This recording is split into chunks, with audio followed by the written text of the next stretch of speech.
Hi everyone, it's that time of year, my favorite time. It's fall. Pumpkins are going to be coming out soon and I enjoy making pinch pot pumpkins. Today I will be showing you how to make a glorious little pinch pot pumpkin. You can see here that this little guy isn't quite finished, he just needs his top. But I'm going to show you how to get this far, and then in the next video I'll show you how to make the handles. I'm Sally from Sally's Custom Clay Works. You can follow me on Facebook or just follow my new channel here. But okay, let's get started. So here's my little pinch pot that I made just before, and here are some of my handles. You can see they're quite fun. If you don't know how to make a pole handle, check out the next video. But anyway, let's get going. Let me get a ball of clay out. This is just a porcelain stoneware mix.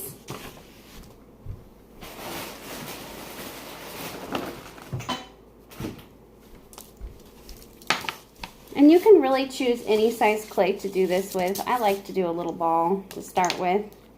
Just using my wire tool there to cut it. Starting out by putting it into a ball, hitting it with the palm of my hand. And I wear gloves because clay dries my hands out super fast. So now that I have my ball, I'm going to push into it with either my thumb or a wooden tool. The thumb is nice because I can feel how far I'm pushing it in. I don't want it to go through the bottom. So just enough to get close to the bottom, like 1/4 of an inch is what the goal is. And then I'm going to start pinching in a circular motion. Nice small pinches. You don't want really deep, hard pinches. You want nice little ones. And I'm going to be rotating the clay as I go. So I'm turning it as I'm pinching. Turn, turn, turn. Okay? So I'm pinching, and I want, this is a pinch pot essentially. I'm going to be turning it on the other end.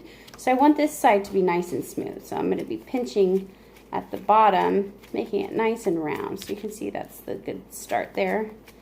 And then I'm pinching the sides, working my way up to the bottom. Now, if you do too much pinching along the bottom, it's going to get bigger and bigger and bigger and bigger and wider, and you don't want that because you want the bottom to be kind of rounded. So what you're going to do is start pinching toward the center of the pot to kind of turn that in. And let's say that it just got to the point of no return. It's not going to pinch in. What you can do is grab two sides of it and pinch and kind of push together, and this is going to compress the clay without overlapping it. So I'm just grabbing both sides and I'm pinching and kind of pushing together. It's kind of hard to see. Okay, but that did change the shape a little bit. You can keep going if you want. Keep pinching it in without overlapping it. Just depends on how round you want that bottom to be. That's looking pretty good. And I like it to sit flat, so give it a few bonks on the table. Now, smoothing out the sides, because you can see all my little finger marks there. I'm going to take the ball of clay and roll it along the table, kind of flattening it out.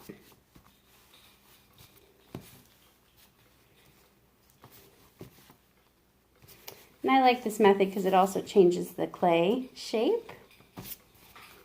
I'm pinching the top.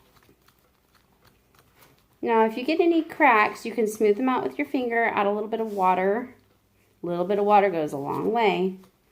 I don't like to use water on porcelain, so I just tend to smooth it out. If you use water on porcelain, it tends to make it crack more. Okay, so now I've got my pumpkin shape. And the next thing I'm going to do is take a ruler to make the lines of the pumpkin. So I'm going to start at the top and rocking it down the side. And I'm using the corner of the ruler. And I'm just going to do that around the whole thing, and kind of randomly. I don't want it to be exactly even, otherwise it's not going to look like a very organic shape. And it's going to distort it just a little bit. The last thing you're going to do is take this top part and you're going to smooth it out a little bit, and I like to push it down, and that makes it look like a pumpkin.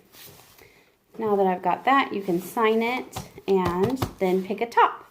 So pick a random top, you'll cut it and score and slip it to the top, and then you'll have your little finished pumpkin. I'm not going to show that now, but I will in the next video show how to make these lovely handles. Thanks for watching, and we'll see you next time.